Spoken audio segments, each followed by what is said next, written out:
चला सगळ्यांना good evening, नमस्कार. आता तुमचे जे काही कमेंट्स असतील ना ते बंद करा. मला काय म्हणायचं ते ऐकून घ्या.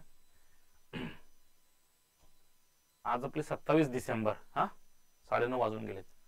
आपल्याला 29 तारखेला सकाळी पेपर द्यायचा आहे. त्या अनुषंगाने तुम्हाला उद्या काय करायचंय आणि 29 तारखेला काय करायचंय, ठीक आहे, यासाठी हे विशेष लेक्चर आहे. आपली पूर्वपरीक्षा झाली, पूर्वपरीक्षेचा निकाल लागून म्हणजे परीक्षा होऊन जवळजवळ आता वर्ष उलटलंय आपलं, आणि आपण अभ्यासच करतोय. ठीक आहे, बरेच लोक बिचारे अभ्यास करून थकलेत. रजा, गैरहजर, सीख, काय जे काही असेल ते व्हॉट एव्हर इट, सगळे प्रयत्न करून आता तुम्ही सगळे लोक या स्टेजला येऊन थांबलेले. तर ही जी आपली स्टेज आहे, आपण परीक्षेचा फॉर्म भरला, आपण प्री परीक्षेचा निकाल आपला आला किंवा आपण पूर्वपरीक्षा देऊन आलो, तिथून तुम्ही आजपर्यंत काय केलं हा एक वेगळा भाग झाला. आणि तुम्हाला आज नंतर काय करायचंय म्हणजे उद्या आणि परवा काय करायचं हा एक वेगळा भाग झाला. आणि दोघं भागांना 50-50% गुण आहेत, लक्षात घ्या. म्हणजे 50-50% दोघी गोष्टी महत्वाच्या आहेत. तुम्ही सांगणार की असं काय म्हणतात, तर हे खूप महत्वाची गोष्ट आहे. ठीक आहे, आपल्याला करायचं काय, इतक्या छोट्या छोट्या गोष्टी मी तुम्हाला या लेक्चर मधून सांगणार आहे की तुम्हाला वाटेल की आम्ही लहान आहेत का सर, तुम्ही आम्हाला या गोष्टी सांगताय का. तर तुम्ही माझ्यासाठी लहानच आहात आणि तुम्हाला या गोष्टी मला सांगणं अनिवार्य आहे, गरजेचं आहे. कारण की या गोष्टींमुळे मी मुलांचा निकाल गेलेला बघितलेला आहे. ठीक आहे, आपला 29 तारखेला पेपर आहे, सकाळी 10:30 वाजेपासून 12 वाजेपर्यंत. संडे आहे त्या दिवशी. ठीक आहे, माझ्या माहितीनुसार मुंबई, नागपूर, पुणे आणि छत्रपती संभाजीनगर, नाशिक, ओके, असे 4-5-6 सेंटर असतात आपले. तर आपण जरी त्या सेंटरला राहत असाल, म्हणजे त्या गावात त्या शहरात राहत असाल, तरी आपल्यासाठी पण या सूचना असणार आहेत आणि इतर लोकांसाठी पण या सूचना असणार आहेत, लक्षात घ्या.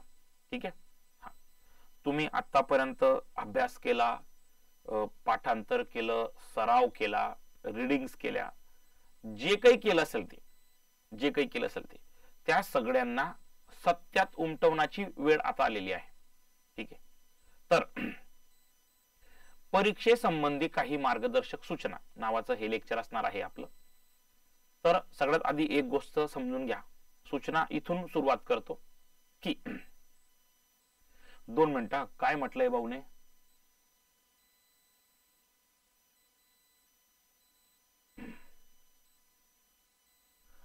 तर लक्षात घ्या, तुम्हाला आता 29 तारखेला पेपर आहे. तुम्हाला उद्या काय करायचंय, तुम्ही म्हणतात की सर उद्या अभ्यास करायचा की नाही करायचा. तर उद्या तुम्ही सिटीत आहात, समजा नाशिक सिटीतला व्यक्ती आहे, त्याचा नाशिक सिटीतच पेपर आहे, तर त्याने दिवसभर पण अभ्यास केला हरकत नाही, काही प्रॉब्लेम नाही. उद्या रात्री पण अभ्यास केला काही प्रॉब्लेम नाही. बरेच तुम्हाला लोकांचं, बाकीच्या लोकांचं असं म्हणणं असेल की नाही आता रिलॅक्स होऊन जा, तर काही नाही. माझ्या माहितीनुसार तुम्ही उद्याची जी तुमची रात्र आहे, तुम्ही त्या रात्रीपर्यंत जरी मित्रांशी डिस्कस करत राहिले, स्टडी करत राहिले तरी हरकत नाही. मात्र उद्या रात्री एक 8-9-10 वाजलेत की रिलॅक्स होऊन जा, सोडून द्या. जिथं आहे तिथं स्टॉप, त्याला म्हणतो आपण सीज, शांत, स्टॅच्यू होऊन जायचं. आता नाही, कारण की जी गोष्ट आपण वर्षभरात नाही केली, आपण ती गोष्ट 1-2 तासात करू शकत नाही. पहिली गोष्ट, उद्या रात्रीपर्यंत तुम्ही अभ्यास करू शकता. ज्या लोकांना 100, 200, 400 किलोमीटर प्रवास करायचा आहे त्यांनी उद्या सकाळीच निघून जायचंय. आपल्या परीक्षा सेंटरला व्हिजिट देऊन द्यायची उद्याच. जे बाहेरचे आहेत ते, ज्यांचं घरापासून जवळ सेंटर आहे त्यांनी पण एकदा जाऊन कॉलेजला व्हिजिट देऊन टाका, गरजेचं आहे.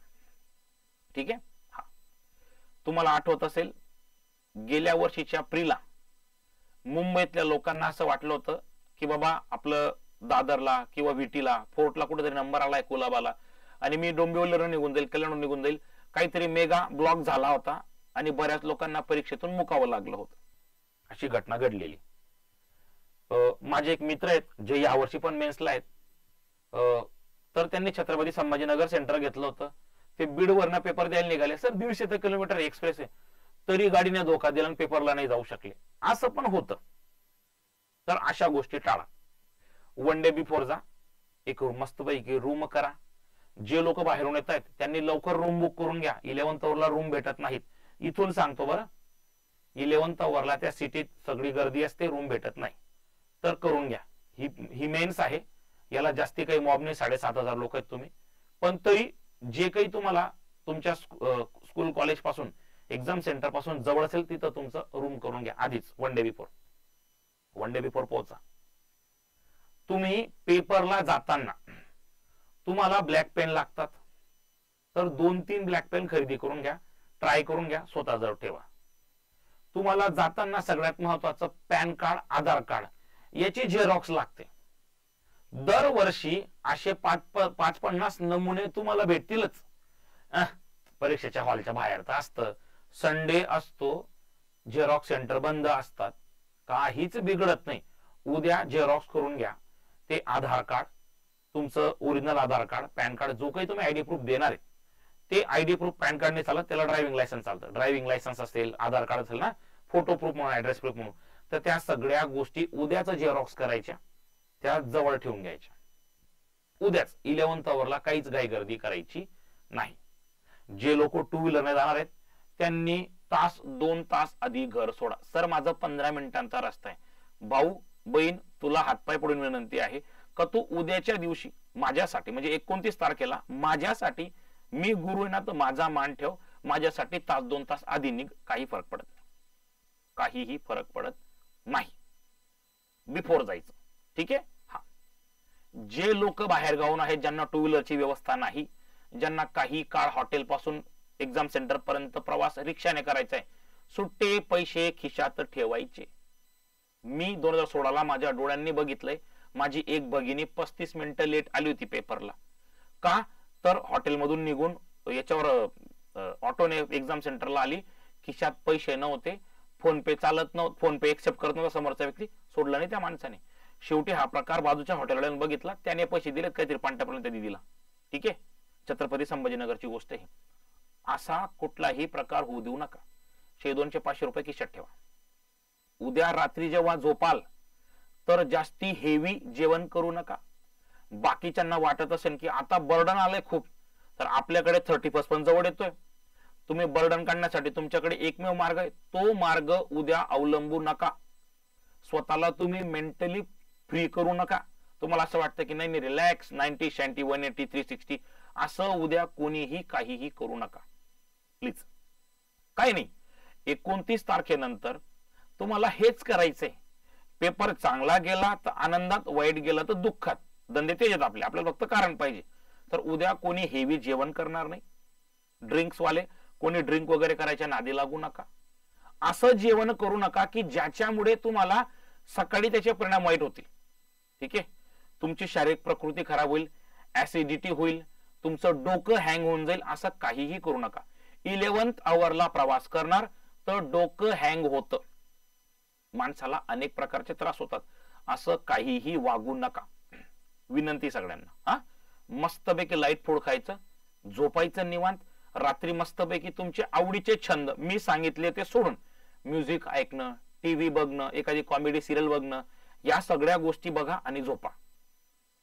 तुम्ही पेपरच्या दिवशी जेव्हा तुम्ही परीक्षा सेंटरला जाणार, किंवा तुम्ही वन डे बिफोर म्हणा किंवा उद्यापासून म्हणा किंवा पेपरच्या दिवशी म्हणा, तुम्ही जेव्हा पेपरच्या दिवशी जाणार सैल कपडे घालायचे, निवांत बसता येईल असे कपडे.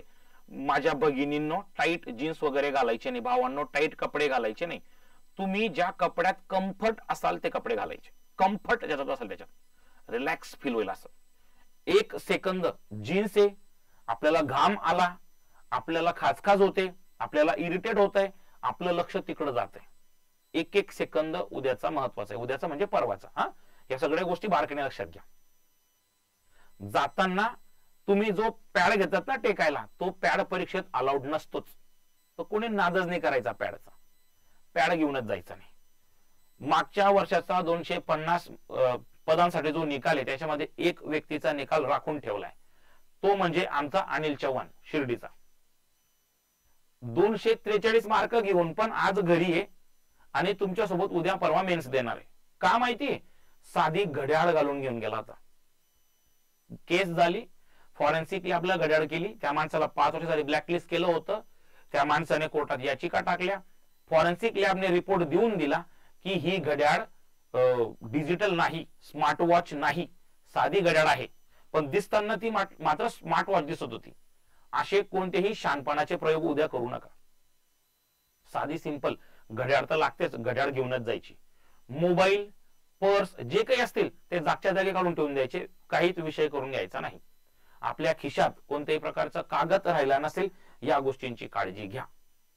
अनिल चव्हाणने ती घड्याळ त्या परीक्षा नियंत्रकाला दाखवली, पण परीक्षा नियंत्रकाने शिक्का मारून दिला. निकाल राखीव ठेवलाय. तो निकाल आज ना उद्या लागणार याची मला पण त्यांना पण शाश्वती. मात्र उद्या पेपरला जात आहे, असा काही प्रसंग तुमच्यावर ओढवू नये म्हणून तुम्हाला पुनश्च विनंती की तुम्ही कोणीही असा कुठलाही गैरप्रकार करू नका. ठीक आहे? तुम्हाला परीक्षेच्या दिवशी किंवा उद्या प्रवासात, हॉटेलच्या बाहेर तुम्ही जेव्हा चहा प्यायला जाणार तेव्हा तुम्हाला असे नमुने भेटतील. कसे?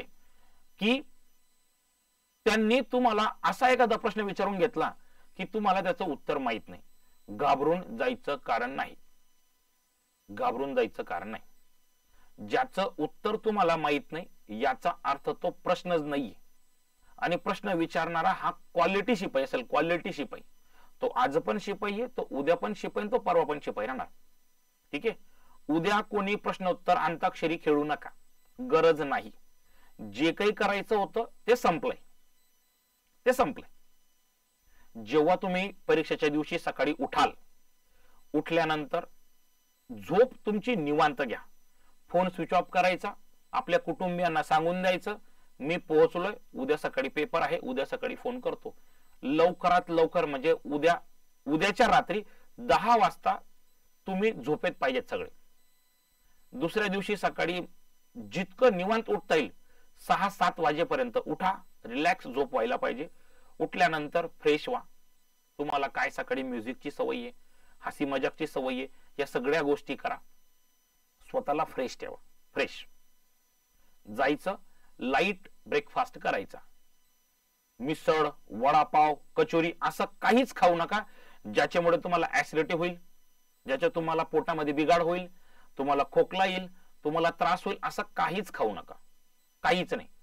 या सगळ्या गोष्टी बारीक बारीक गोष्टी मॅटर करतात. ठीक आहे? हा, तर लाईट वेट ब्रेकफास्ट करायचा मस्तपैकी आणि परीक्षा हॉलला जाऊन भिडायचं. परीक्षा हॉलला गेलेत की गेल्यानंतर फक्त आणि फक्त स्वतःला मेडिटेट करा. मेडिटेशन असं ना, सेल्फ मेडिटेशन, ते करा. मित्रांना भेटा, हसी मजाक करा. स्वतःचा रूम नंबर कुठे तो वेळीच शोधून ठेवा.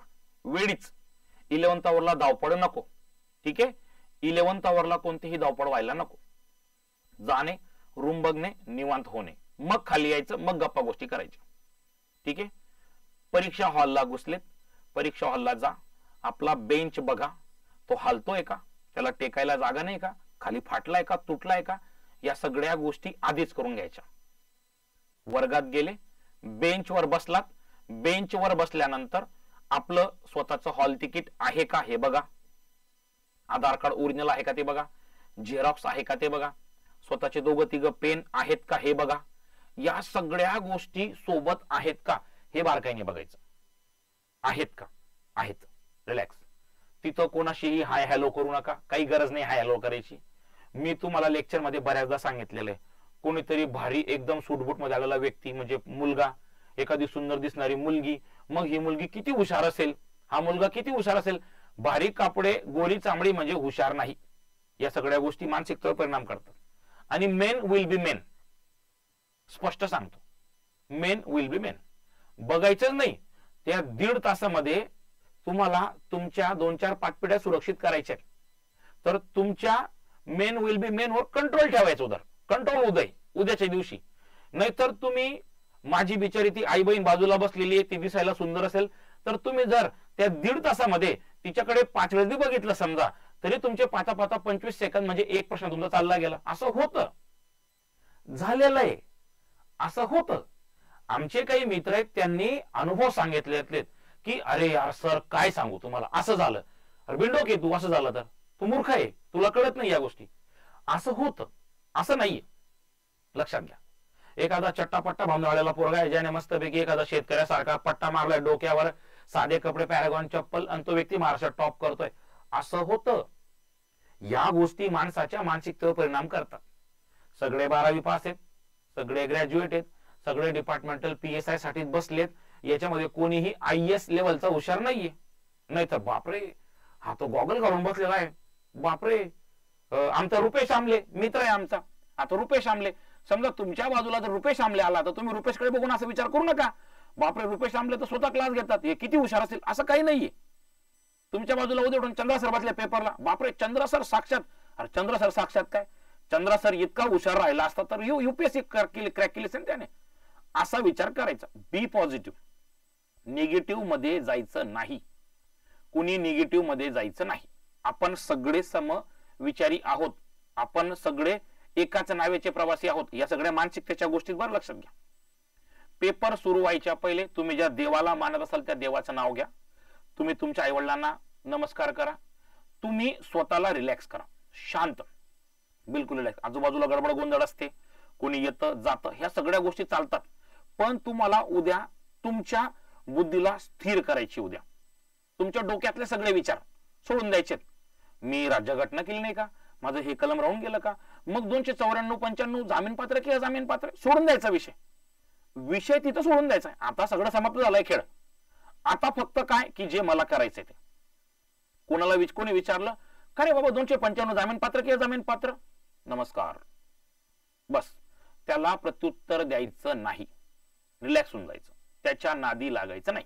ठीक आहे, मला माहित नाही यार, मला आठवत नाही, एवढं म्हणायचं, सोडून द्यायचा विषय. ठीक आहे.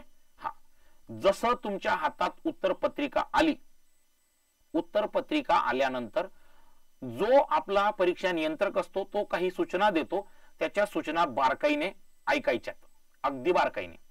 त्या सूचना ऐकल्यात, त्यानंतर अनुपालन करायचं. घाई गर्दीमध्ये आपण हजारदा तुम्ही तुमचे रोल नंबर लिहिले असतील, पण त्या दिवशी मात्र रोल नंबर लिहिताना हात थरथरतो. जसं आपण डॉक्टर MBBS तो पिक्चर बघितला नाही का, मुन्ना भाई MBBS, तो म्हणतो की मैंने हजारों लोगों के ऑपरेट किया, लोगों को ऑपरेशन किया, लेकिन मेरे हाथ कभी तक कापे नहीं. अगर मैं मेरी लड़की को ऑपरेशन करूंगा तो ये हाथ कापने लगेंगे.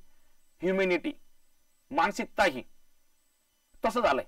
तुम्ही या परीक्षेला इतकं इतकं महत्व देऊन टाकलंय की तुम्हाला उद्या भारतीय दंड संहितेच्या कलम 10 मध्ये व्यक्ती किंवा इसमे की 11 मध्ये व्यक्ती किंवा इसमे हे सुद्धा आठवायला सुरुवातीला त्रास होईल, आणि हे नॅचरल आहे. तुम्हाला उद्या असं वाटेल की माझा अभ्यास तर काही झालाच नाही, नॅचरल आहे, बिलकुल नॅचरल, सोडून द्यायचं त्या गोष्टी. हे सगळ्यांसोबत होतं, आणि हे ज्याच्या सोबत होतच नाही समजून घ्यायचं की तो या परीक्षेच्या बाबतीत सिरियस नाही. पेपरवर आपला स्वतःचा रोल नंबर अंकाने व्यवस्थित लिहिला आहे का, तेच गोल खाली काळे केले आहेत का, हे हजारदा तपासून बघा. ठीक आहे. पर्यवेक्षकाची सही, तुमची सही योग्य ठिकाणी केली आहे का, या गोष्टी वेळीच बघायच्या. सगळ्यात पहिले तुमचे 5 उत्तर राहून गेले चालतात, तुम्ही तुमची सही, परीक्षेचं नाव, तुमचं नाव नाही बरं, परीक्षेचं नाव योग्यरित्या लिहिलेलं आहे किंवा नाही, या गोष्टी 10 वेळेस तपासायच्या. कोणीही पेपरवर वरती स्वामी समर्थ, माता प्रसन्न, श्री साईनाथ असं काही लिहू नका. दरवर्षी असे 5-10 नमुने असतात. याच्याने काहीच होत नाही, याच्याने फक्त तुमची मेहनत वाया जाते. ठीक आहे. हा, पेपर तुमच्या हातात आल्यानंतर तुम्ही सगळ्या गोष्टी फिलअप केल्यात, तुम्ही आता रिलॅक्स झालेत, तुम्ही वाट बघताय क्वेश्चन पेपरची. तुमच्या हातात क्वेश्चन पेपर आल्यानंतर किंवा त्या क्वेश्चन पेपर किंवा तो आन्सर शीट दिल्यानंतर क्वेश्चन पेपर हातात यायच्या आत निवांत डोळे मिटायचे आणि स्वतःला सांगायचं की अविनाश, तू खूप मेहनत केलीस, तू खूप अभ्यास केलाय, उद्या सॉरी आता जो पेपर मी देतोय तो पेपर सगळा माझ्या अभ्यासातला आलेला आहे, येणार आहे. मी या परीक्षेत खूप चांगल्या पद्धतीने पेपर लिहिणार आहे, मी अत्यंत चांगल्या मार्कांनी पास होणार आहे. ही गोष्ट तुम्ही स्वतःला जितक्या जास्त वेळेस सांगायचा प्रयत्न केला तितकं तुमच्यासाठी फायदेशीर असेल. भलेच तुम्ही आतापासून ही गोष्ट चालू केली तरी चालतं. That's call law of attraction. स्वतःला सांगा, भरपूर अभ्यास झालाय, सगळं पाठ आहे, उद्या येणारा पेपर हा सगळ्यात सोपा असणार आहे, माझ्या अभ्यासाच्या बाहेर प्रश्न येणार नाही. ही गोष्ट स्वतःला जितक्या जास्त वेळेस सांगणार तेवढा तुमचा फायदा होईल. हे तुम्ही पेपर झाल्यानंतर अनुभवा. ठीक है, that is the positivity.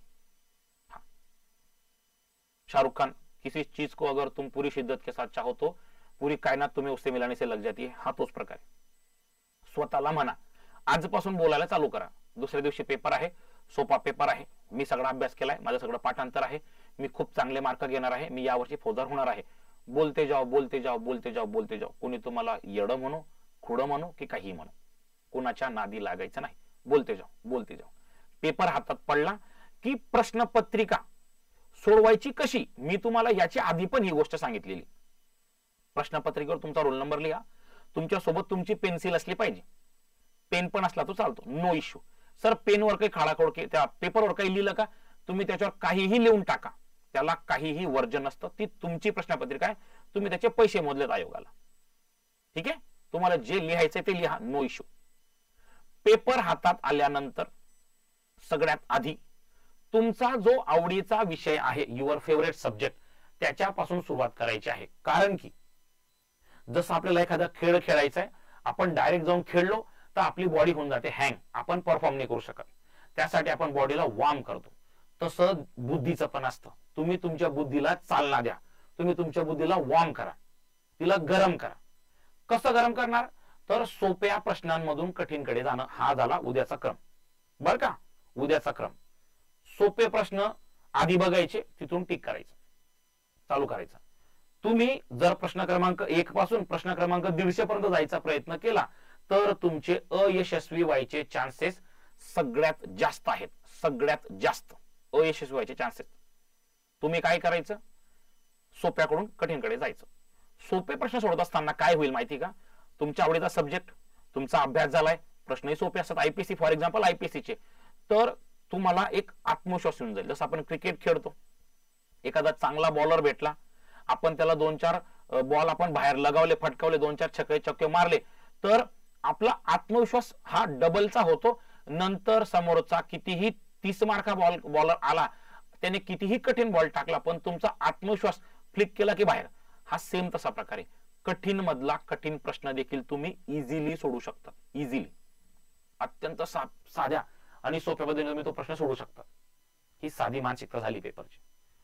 IPC, CrPC, त्यानंतर तुमचे इव्हिडन्स, किरकोळ कायदे, मग तुमचे मानवी हक्क, मग राज्यघटना, मग फॉरेन्सिक सायन्स, असा एक सोपा क्रम मी सांगतोय.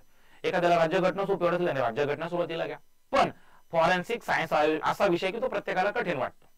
आणि आपले जे पेपर सेटर आहेत महाराष्ट्रातले, ज्यांनी ऑलरेडी आपल्याकडनं सराव करून घेतलाय, त्यांनी तर आपल्याला फाळूनच ठेवलंय ऑलरेडी प्रश्न विचारून. तर तुम्ही मानसिकता ही ठेवा की सोपीकडून कठीणकडे जायचं. 3 स्लॉट झाले पाहिजे. स्लॉट म्हणजे कसा, प्रश्न क्रमांक 1 तर 150 पहिल्या 45 मिनिटात 1 चक्कर झाली पाहिजे, जाऊन येऊ 1 चक्कर पहिल्यापासून उचलला 150 पर्यंत गेले पाहिजे 45 मिनिटात. कसं, असे काही प्रश्न आहेत. 60% प्रश्न हे सोपे असतात, 60 ते 80 हे कठीण असतात, 80 ते 90 थोडे कठीण, 90 ते 100 जे तुम्हाला शिपाई ठेवणार आहेत ते प्रश्न आहेत. जे तुम्हाला शिपाई ठेवणार आहेत ते प्रश्न आहेत 90 ते 100. 90 त्या 100 मध्ये कोणीही काड्या करू नका, तिथं जायचंच नाही. प्रश्न वाचला, उत्तर येतोय, तुमचा प्रश्न आहे. प्रश्न वाचला, थोडा विचार करणारे, उत्तर येऊ शकतं, प्रश्नचिन्ह पुढे चालायचं. ज्याचं उत्तर पहिल्या क्लिक मध्ये येतंय, उत्तर सोडवा जागीच. तुम्ही ज्या पद्धतीने प्रश्नपत्रिका आणि उत्तरपत्रिका सोडवायचा प्रयत्न केलाय, सराव केलाय, तीच स्ट्रॅटेजी उद्या ठेवायची. जगा वेगळं काही डेमो द्यायचा नाही. फॉर एक्झाम्पल, सर मला अशी सवय आहे की मी आता प्रश्न बघितला, उत्तर जमलं, लगेच काळ करतो, तसंच कर बाळा उद्या. सर मला अशी सवय आहे मी 5-5 प्रश्नांची उत्तर सोडवतो आणि मग एक सोबत 5-5 कोलगाडे करतो, तसंच सोडव बाबा. सर मी पहिले पुरे 150 तीर मारतो आणि मग इकडे काढा करतो, तसंच करू द्या. जगा वेगळा प्रयोग उद्या करायचा नाही. सोपा प्रश्न आहे, जमलं उत्तर, पेपर त्याचं उत्तर क्लिक केलं, पुढे चालायचं. त्याच्यावर बरोबरची फुली करायची, नवीन त्या प्रश्नाकडे बघायचं काम नाही. एखादा प्रश्न आहे जो विचार करायला लावतोय किंवा विचार केलं उत्तर येणार आहे, प्रश्नचिन्ह पुढे चालायचं. एखादा प्रश्न आहे, हे काय भानगडे, ही काय भानगडे असं वाटलं समजून घ्यायचं, हा त्या 90 ते 100 मधला प्रश्न आहे. त्याच्यावर फुली मारायची पुढे चालायचं, फुली मारायची पुढे चालायचं. पहिला स्लॉट 45 मिनिटांचा, दुसरा स्लॉट 30 मिनिटांचा, तिसरा स्लॉट 15 मिनिटांचा, असं झालं पाहिजे. सर माझा वाचनाचा स्पीड कमी, बाबा तू पहिला 45 कर, दुसरा 45 कर. सर अजून कमी, पहिला 1 तास कर, नंतर 30 मिनिटं कर, असे कर. मात्र 2दा कमीत कमी तुम्ही जाऊन येऊन केलं पाहिजे. नाहीतर एकीकडनं चालू केलं आणि साहेबांनी पेपर हिसकून घेतला आणि सर शेवटचे 20 मिनिट आयपीसीचे होते, असं दरवर्षी ऐकायला भेटतं. तुमच्याकडनं सिली मिस्टेक होणार नाही याची मला गॅरंटी. आपण 4च पेपर घेतलेत, पण त्याच्यातून तुमच्याकडनं कमीत कमी चुका तुमच्या कशा होतील याचा सराव करून मी घेतलेला आहे. सराव तुम्ही बऱ्याच ठिकाणी केला असेल मान्य. ज्यांनी फक्त माझ्या प्रश्नपत्रिका सोडवला त्यांनाही माहिती. मी रिसेंटली आयोगाने 2024 ला जे पेपर घेतलेत सगळ्यांचा फॉर्मॅट कॉपी करून पेस्ट केला आपल्या पेपरमध्ये, फक्त त्याच्यामध्ये आपला डाटा टाकलेला आहे. म्हणजे तुम्हाला मी तुमच्याकडनं एबीसीडी, अबकड, रोमन अंक, विधान योग्य की अयोग्य या सगळ्या गोष्टींची सवय करून घेतली मी. आपला पेपर हा 48 पेजचा राहायचा. उद्याचा म्हणजे परवाचा पेपर हा फक्त 32 पेजचा असणार आहे. 32 मराठी, 32 इंग्रजी. तुम्ही उद्याचा पेपर म्हणजे परवाचा पेपर हा अत्यंत सोयीस्कर सोडवणार आहे. रॅपिडली सोडवणार तुम्ही, सब सोडवणार. का? तुमचा सराव झालाय. ठीक आहे. आता दुसरी गोष्ट, तुम्ही गेलात, तुम्ही पहिले आयपीसी निवडला, आयपीसीचा पहिला प्रश्न वाचला आणि जोरात बाउन्सर बसला. अरे हा काय भानगड. नर्वस व्हायचं काम नाही. ऑल इज वेल. जो प्रश्न मला बाउन्सर वाटतोय तो प्रश्न पूर्ण महाराष्ट्राला बाउन्सर वाटतोय, पुढे चालायचं. अरे 2 नंबरचा प्रश्न पण येत नाही, चिंता करायची नाही. अजून युद्ध संपलेलं नाही, कारण अजून मी जिंकलेलो नाही. अभी बहुत लंबी पारी बाकी है. 150 प्रश्न आहेत, समजलं का? चिंता करायची नाही. सुरुवातीला मेंदू हँग राहतो, सोपे प्रश्नही जमत नाही. दुसरी महत्वाची गोष्ट, पहिला प्रश्न वाचला, हा सोपा, दुसरा वाचला, बापरे बाप सोपा. जर तुम्हाला असं वाटत असेल की पेपर खूप सोपा आहे, समजून घ्यायचं तुमचा घात झालेला आहे. परीक्षा संपल्यानंतर जर तुम्हाला पोरांमध्ये असं वातावरण ऐकायला भेटलं, बघायला भेटलं, काय सोपा पेपर होता, मेरिटला जाईल, समजून घ्यायचं सगळ्यांना पेपरने दणका देऊन ठेवलेला आहे. जी व्यक्ती जितकी सोपी दिसते ती तेवढी सोपी नसते, हा जगाचा नियम आहे. त्यासाठी माझे पेपर डोळ्यासमोर ठेवायचे. दिसताना असं वाटायचं सर तुमचे पेपर सोडवले, असं वाटायचं आज का 290 पडतात, 215 पडले. हाच प्रकार आयोगाच्या पेपरला असणार आहे. ठीक आहे. जास्त सोपं दिसणारी व्यक्ती, जास्ती गोड हसणारी व्यक्ती ही घातकी असते. समजलं? जर तुम्हाला असं वाटतं की घामत फुटतोय, समजून घ्यायचं पेपरचं मेरिट तडीपार, हटके पारदाना डायरेक्ट. ही गोष्ट लक्षात ठेवायची. 1 ते 150 प्रश्न असतात. ज्याने 150 प्रश्न अटेम्प्ट केले त्याला नाशिक MPA चा पत्ता बी विचारायचा अधिकार नाही. पत्ता पण विचारायचा अधिकार नाही. ज्याने 150 प्रश्न अटेम्प्ट केले, समजून घ्यायचं त्याने 140 ते 150 मध्ये काहीतरी शानपणा केलाय. तो त्याच्यातले 99 प्रश्न चुकवणार, निगेटिव्ह मध्ये 20-25 मार्क खाली येणार आणि मग नंतर बोंबलत बसणार, सर तुमचं लेक्चर ऐकलं होतं पण मोह आवरला गेला नाही. असं करू नका, असं करू नका. 140, 42 टू मच. इतिहास 145 टू मच. ऍक्युरसी महत्वाची. उद्याचा परवाचा पेपर कसाही येऊ द्या, कसाही, तो कितीही सोपा येऊ द्या, कितीही कठीण येऊ द्या, 230 मार्क पेपरला, 100 मार्क ग्राउंडला. ज्याने घेतले 330 मार्क घेतले त्याने सहकुटुंब देवदर्शन टूर फिरणे निघून जायचं. विचारायचं बी नाही कोणत्या शिक्षकाला किंवा कोणत्या मित्राला की मेरिट किती लागेल. छातीडोकपणे सांगतो, उद्याचा परवाचा पेपर कसाही येऊ द्या, 230 मार्क पेपरला भेटलेत, 100 मार्क ग्राउंडला असतील, 330 मार्क झालेत, निघून जायचं फिरायला. टेन्शन घ्यायचं नाही, रिलॅक्स. ऍक्युरसी किती घ्यायची आपल्याला? 115 प्रश्नांची, 35 प्रश्नांना आपल्याला चान्स द्यायचा आहे. तर ऍक्युरसी वाढवा, अटेम्प्ट नाही वाढवायचा. बरेच लोक तुम्हाला म्हणतील हे मेन्स आहे, याच्यामध्ये जेवढी रिस्क घ्याल तेवढा फायदा आहे. मी छातीटोक सांगतो, जितकी रिस्क कमी घ्याल तेवढा फायदा होईल. आयोगाने तुम्हाला असे काही प्रश्न दिले असतील का जे तुम्हाला शिपाई ठेवण्यासाठीच बनवलेत, ते प्रश्न ओळखायचे. अब कड विचारलंय, धोकाच. कारण की त्यांची पर्यायी उत्तरं खाली 1, 2, 3, 4 वेगळी असतात. त्यांची उत्तरं 1, 2, 3, 4 वेगळी असतात. प्रश्नपत्रिका व्यवस्थित प्रिंट झाली आहे का काळजीपूर्वक बघायचं. बऱ्याचदा प्रश्नपत्रिकेत काही ना काही गोड असतो, नसतो तसा. आयोग 50-50 टाइम चेक करतो, पण या सगळ्या गोष्टी बघायच्या. मित्रमैत्रिणींशी बोलायचा प्रयत्न करायचा नाही, कोणी इकडं तिकडं बघायचं काम करायचं नाही. सगळे आता एक्झाम सीसीटीव्ही कॅमेऱ्यात होतात. परीक्षा होऊन गेली, पेपर निघून गेला आणि त्यानंतर पण तुम्हाला सीसीटीव्ही मध्ये बघितल्यानंतर पण तुमच्यावर कारवाई होतात. म्हणून खाली मान असली पाहिजे, खाली वरती मान पेपर झाल्यानंतर काढायची. पाण्याची बॉटल सोबत ठेवायची, पाणी पित राहायचं, टेन्शन घ्यायचं नाही. त्या 1.5 तासात तुम्हाला कोणताही नॅचरल कॉल आला, जायचं नाही, बिलकुल जायचं नाही. कारण की तितका वेळ तुमच्या आयुष्यातला अमूल्य वेळ आहे. पेपर लवकर संपला तरी रिलॅक्स राहा, बसून राहा, क्रॉस चेक करा, क्रॉस चेक करा. ठीक आहे, ही सगळी स्ट्रॅटेजी आहे पेपरची. तुमची मानसिकता खूप महत्वाची, पॉझिटिव्हिटी खूप महत्वाची. तुम्ही परवाच्या दिवसासाठी, परवाच्या युद्धासाठी पॉझिटिव्ह राहा. कारण की तुम्ही साधी मेहनत केलेली नाहीये, प्रचंड मेहनत आहे तुमची, प्रचंड. तुम्ही काय काय डेवोशन दिलंय हे तुम्ही तुमच्या मनाला विचारा. आजचा शिपाई, आजचा हा शिपाई जेव्हा तुमचा निकाल लागतो ना, आणि जेव्हा तुमचे स्टेटस लागतात, जेव्हा तुमचे सत्कार होतात, जेव्हा तुमच्यावर गुलालाच्या गोण्या उधळल्या जातात, तो आनंद प्रत्येकाच्या नशिबात नाही, प्रत्येकाच्या नशिबात नाही, इन्क्लुडिंग मी ऑल्सो. निकाल लागलाय, मुलांनी खांद्यावर उचललंय, पण सर म्हणून मी स्वतःने होऊ शकलो. स्वतः होणं खूप वेगळी गोष्ट आहे, खूप वेगळी गोष्ट आहे. आणि बायको पोरं सोडले, आई वडील सोडले, पीआयशी भानगडी केल्या, तुमच्या हाजरीमारीशी डोकेमारी केली, मित्रांचे फोन उचलणं बंद केलं, काय काय डिवोशन दिलंय तुम्ही. सर कर्जाचे हप्ते थकलेत, बँकवाल्यांचे फोन येत आहेत, या सगळ्या ज्या गोष्टी आहेत ना, या सगळ्या गोष्टी एका बाजूला आणि तुमचा परवाचा परफॉर्मन्स एका बाजूला. पण या सगळ्या गोष्टी परवा विचारात घ्यायच्या नाहीत. प्रॅक्टिस मॅच खेळायची.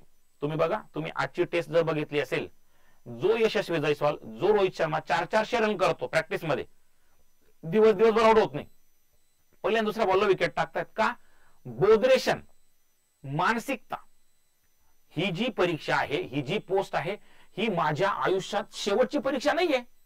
मी फौजदार झालोच तर माझी बायको मला नवरा म्हणणार असं नाहीये. उद्या तुम्ही जर नापास झाला तर तुमची बायको तुम्हाला काही भाऊ म्हणणार आहे का, काका म्हणणार आहे, नवरा म्हणणार आहे? परीक्षा ही सर्व काही नाहीये. मी प्रयत्न केलाय, मी प्रामाणिक प्रयत्न केलाय, मी परवाच्या दिवशी माझा बेस्ट एफर्ट देणार, पण ही परीक्षा माझ्यासाठी अंतिम नाहीये. जर तुम्ही असा विचार केला की हे माझ्यासाठी अंतिम आहे, हे जर नाही तर काहीच नाही, मग तुम्ही चुकणार, मग तुमचे हात थरथरतील, मग तुमची जी कॉन्सन्ट्रेशन आहे, तुमचं ते कॉन्सन्ट्रेशन व्हायबल होईल. तसं होऊ देऊ नका, रिलॅक्स राहा. मी सगळं काही केलंय, माझ्या आवडीचा पेपर येणार, जसं मी सराव केला तसाच पेपर येणार, बिलकुल चिंता करायची नाही. ठीक आहे, बी पॉझिटिव्ह. सगळ्यांना सगळ्यांना सगळ्यांना माझ्याकडनं खूप खूप खूप शुभेच्छा. 615 जागा आहेत, मला विश्वास आहे. मी 3240-45 पूर्ण शिकवलंय, नंतर बिचाऱ्या बऱ्याच पूर्ण टेस्ट जॉईन केली, म्हणजे जवळजवळ 4000 विद्यार्थ्यांना मी शिकवलंय. त्याच्यापैकी 50-60% निकाल येईल अशी मी अपेक्षा बाळगतो. सगळ्यांना शुभेच्छा. तुमचा 1.5 तासाचा परफॉर्मन्स हा तुमचं आयुष्य बदलून देईल, लक्षात घ्या. ठीक आहे,